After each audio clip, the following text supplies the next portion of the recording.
कुरान की एक आयत को हमेशा उछाला जाता है सोशल मीडिया में और कई सारे इसके चर्चे किए जाते हैं कि कुरान ने काफिरों को कत्ल करने का हुक्म दिया। पर असल में इसकी सच्चाई क्या है?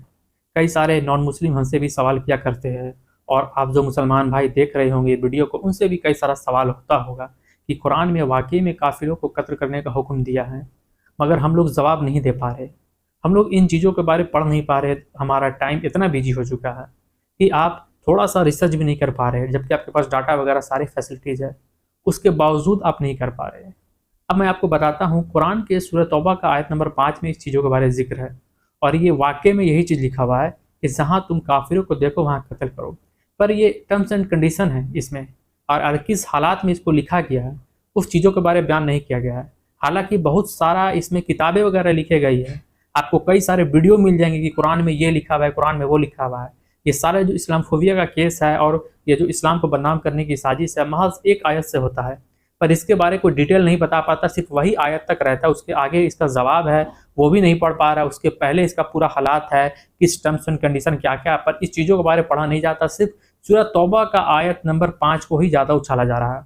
अब मैं आपको एक एग्जाम्पल देता हूँ कि आपने एक पैराग्राफ लिखता हूँ कि हम एक जंगल के रास्ते जा रहे थे और वहाँ एक सामने झुंड आया और हमारे पे हमला कर दिया और हमने जिसे सामने पाया उसे कत्ल किया।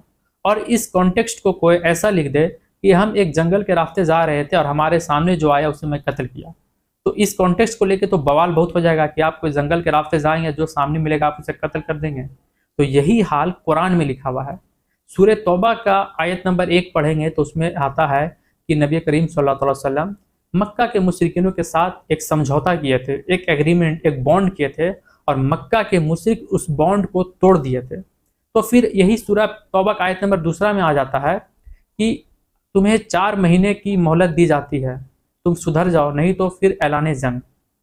अब आ जाइए 5वां आयत। 5वां आयत में यही चीज़ लिखा हुआ है, मगर ये कहाँ लिखा गया है? ऐलान जंग की हालात में लिखा गया कि जहाँ तुम काफिरों को पाओ वहाँ कत्ल करो।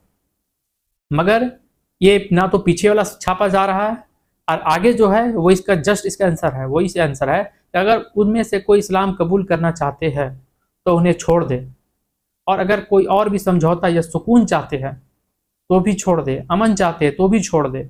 कई सारे ऑप्शंस दिए गए हैं, मगर इन ऑप्शनों के बारे को नहीं बता रहा है। अब मैं बात कर लेता हूँ कि काफिरों को वाकई में कत्ल करने का हुक्म है। ऐसा क्यों? सपोज आप कोई देश के मिलिटेंट्स हो या कोई आर्मी हो और कोई दुश्मन देशों से आपका जंग छिड़ गया, उधर से गोलीबारी चल रही है, तो आप तो बैठे नहीं रहेंगे जंग के मैदान में, तो आपको भी तो हमला करना पड़ेगा, आपको भी देश देखना है, अपना देश के लोगों को देखना है, नहीं तो आपको मार के निकल जाएगा। तो उस पस मंजर में आप क्या करेंगे? तो वही हाल कुरान में भी किया गया है।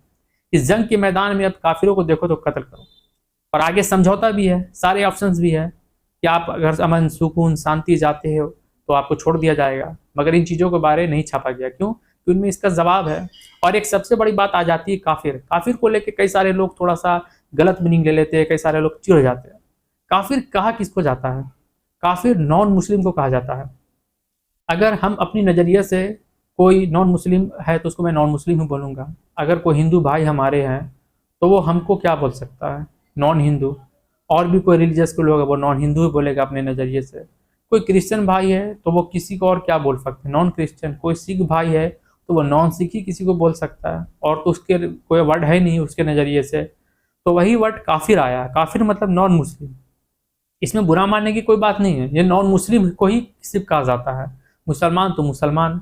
तो ये चीज़ आया है। और ये जो सूरह तौबा को इस तरफ जो आयत नंबर 5 को उछाला जाता है, इसके पीछे टर्म्स एंड कंडीशन को नहीं दिखाया गया कि जंग के मैदान में हुआ था और उसी पर ये आयत आया था कि जिसको देखो उसको कत्ल करो, और आगे समझौता के भी बारे आया था, मगर इन चीज़ों के बारे कहीं छापा नहीं जा रहा है। क्यों? क्योंकि ये सारे चीज़ ऐसे है कि ये इसका जवाब भी है, इसकी हालात टर्म्स एंड कंडीशन सब दिया गया हुआ है, किस हालात में कैसा कैसा मामला था और कैसा हुआ, और आगे ऑप्शन भी था। मगर ये सिर्फ सब कुछ छोड़ छाड़ के सिर्फ सूरह तौबा का आयत नंबर 5 को छाला जा रहा है। क्यों? क्योंकि बदनाम करने की साजिश इसमें रची हुई है। इसमें एक मसाला मिल रहा है जिससे बदनाम हो सके, और कोई बात नहीं है। मगर कोई मुस्लिम भाई भी इस चीज़ को अच्छा से अगर डिटेल्स स्टडीज कर ले तो उसको इस सारे चीज़ों का जवाब वो चाहे बोलते तो कोई भी नॉन मुस्लिम फ्रेंड उससे पूछे तो उसको दिया जा सकता है।